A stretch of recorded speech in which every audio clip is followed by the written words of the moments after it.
புரியுதா? சில அதிகாரிகளுக்கு உட்காந்து அட்வைஸ் பண்ணிட்டு இருக்காங்க. கவுன்சிலர் கூட்டம் போட்டு அதிகாரிகள் எப்படி நடந்துக்கணும்னு ஒரு அட்வைஸ் வந்து உள்ளே நடந்துட்டு. இதில் இன்னொரு பெரிய கூட்டு பார்த்தீங்கன்னா 7வது வருடத்தில் கவுன்சிலர் ஆஃபீஸ் பக்கத்தில் கிட்டத்தட்ட இந்த மாநகராட்சி இந்த மாமன்றம் ஆரம்பித்ததுலேருந்து 7வது வட்டத்தில் மாமன்றமாக என்னைக்கு வந்து உருவாச்சோ அன்னையிலேருந்து ஏஇ ஆஃபீஸும் கவுன்சிலர் ஆஃபீஸும் நடைபெற்று வந்திருக்க ஒரு இடத்துல பாலகிருஷ்ண நகர் மெயின் ரோடு அந்த இடத்துல இருக்கக்கூடிய ஏஇ ஆஃபீஸை தனிச்சையாக யாருக்கிட்டையும் எந்த ஒரு தகவலும் இன்றி எந்த ஒரு அப்ரூவலும் இன்றி தனிச்சையாக அது மாற்றப்பட்டு உள்ளதாக தகவல் இருக்குது.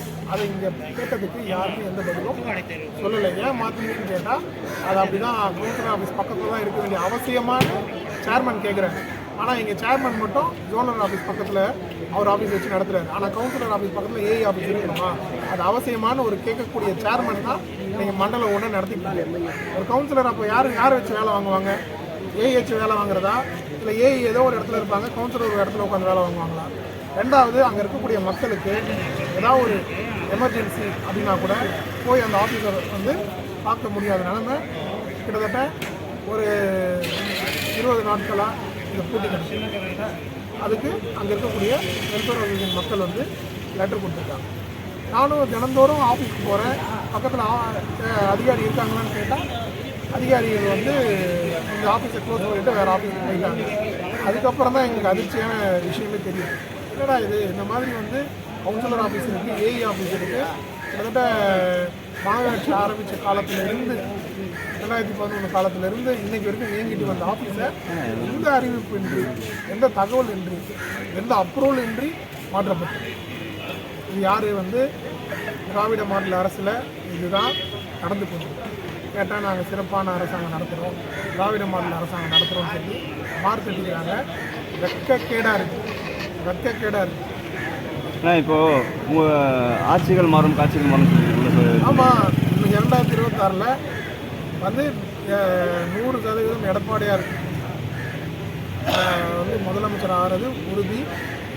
கண்டிப்பாக 2024 எடப்பாடியார் வந்து முதலமைச்சர் ஆனதுக்கப்புறம் அப்புறம் இந்த மக்களுக்கு என்னெல்லாம் சேவைகள் இவங்க இந்த ஆட்சியில் நடக்கலையோ அது உறுதியாக நாங்கள் செஞ்சு தருவோம்.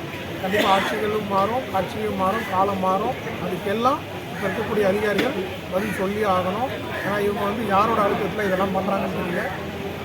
என்ன சொல்கிறேனே, 7வது வார்டு எதிர்கட்சி கவுன்சிலர்ன்ற முறையில் நான் இதை பண்ணுறாங்கன்னு பார்த்தா இருக்கக்கூடிய எல்லா கவுன்சிலரும் உள்ளே வந்து புலம்பிட்டு தான் இருக்காங்க. அதுதான் இந்த திராவிட மாடல் அரசாங்கத்தோட திட்டமாக என்னன்னு எனக்கு தெரியல. நீங்கள் வைக்கிற கோரிக்கைகளோ நீங்கள் வைக்கிற அஜெண்டாவும் ஆனால் நீங்கள் வைக்கிற கோரிக்கைகளோ அஜெண்டா வைக்கிறீங்க, அதிகாரிகளை வந்து அதை செயல்படுத்தாமல் இருக்கிறாங்களா? எப்படி பார்க்குறீங்க? ஆமாங்க, நம்ம வைக்கக்கூடிய அதாவது ஒன்றும் இல்லைங்க, ஒரு மேனுவல் ஸ்டாம் வாட்டரில் மேனுவல் உடஞ்சிருக்குங்க. அதை சொல்லி கவுன்சிலர் ஆஃபீஸ்லேருந்து நாங்கள் சொல்கிறோம். கிட்டத்தட்ட இன்றைக்கு வரைக்கும் மாற்றல. இப்போ போனால் கூட வாவசி தெருவில் நீங்கள் அந்த மேனுவலை வந்து உடஞ்ச நிலையிலே இருக்கும், பார்க்கலாம். அந்த கோரிக்கையை கவுன்சிலர் ஆஃபீஸ்லேருந்து சொல்லக்கூடிய கோரிக்கையை நிராகரிக்கணுன்ற ஒரே நோக்கத்தோடு வேலை செய்கிறாங்க அதிகாரிகள். ஏன்னு எனக்கு தெரியல, அது என்ன காரணம்னு தெரியல. மக்களால் தேர்ந்தெடுக்கப்பட்ட கவுன்சிலர் தான் அஇஅதிமுக கவுன்சிலரும், அதை அவங்க ஏற்றுக்கல. ரெண்டாவது, கார்கில் நகரில் ஒரு நபர் வந்து அந்த குளத்தில் விழுந்து இறந்துட்டார். இது ஒரு வீடு கட்டும்போது சேஃப்டி ப்ரொசீஜர் அப்படின்னு இது கட்ட சொல்கிறாங்க, க்ரீன் நெட் கட்டணும், சேஃப்டியாக இருக்கணும், அதே மாதிரி அதெல்லாம் ரூல்ஸ் போட தெரிவித்த கார்பரேஷனுக்கு நாங்கள் செய்யக்கூடிய வேலை இல்லை. அது ஒரு குளம், வெட்டினா குளமாக இருக்கும், யார் வேணால் போனால் அங்கே உழக்கூடிய சூழ்நிலை இருக்குன்றது அவங்களுக்கு தெரியாதா?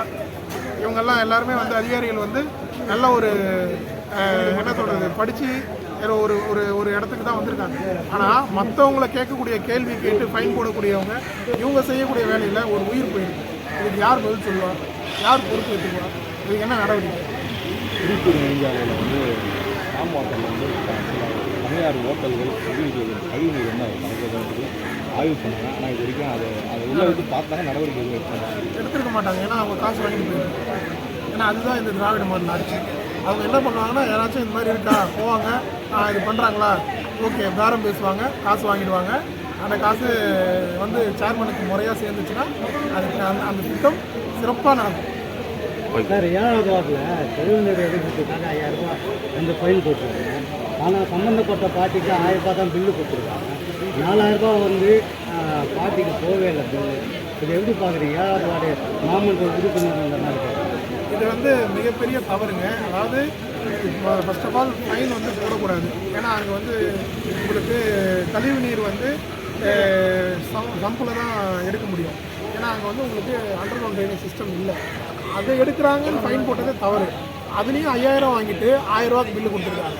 ஸோ இது வந்து பத்திரிக்கையாளரே சொல்கிறாரு, அது ப்ரூஃபும் அவர் என்கிட்ட காமிச்சார். ரொம்ப ரொம்ப வருத்தமாக இருக்குது. ஸோ இந்த மாதிரி பித்தலாட்டம் பண்ணுறதே வேலையை வச்சுருக்காங்க. 5000 ரூபா ஃபைன் வாங்கி 1000 ரூபாய்க்கு பில்லு கொடுத்துருக்காங்க. 1000 ரூபாய்க்கு பில்லு கொடுத்துருக்காங்க. இந்த மாதிரி வந்து பித்தலாட்டம் பண்ணுறது, பொய் சொல்கிறது, மக்கள்கிட்ட போய் பணத்தை வந்து ஃபைனுன்ற பேரில் கட்டாயப்படுத்தி வசூல் பண்ணுறதே இந்த மாநகராட்சி அது ஜோன் 1 ரொம்ப அதிகமாக நடந்து கொண்டு. Okay okay.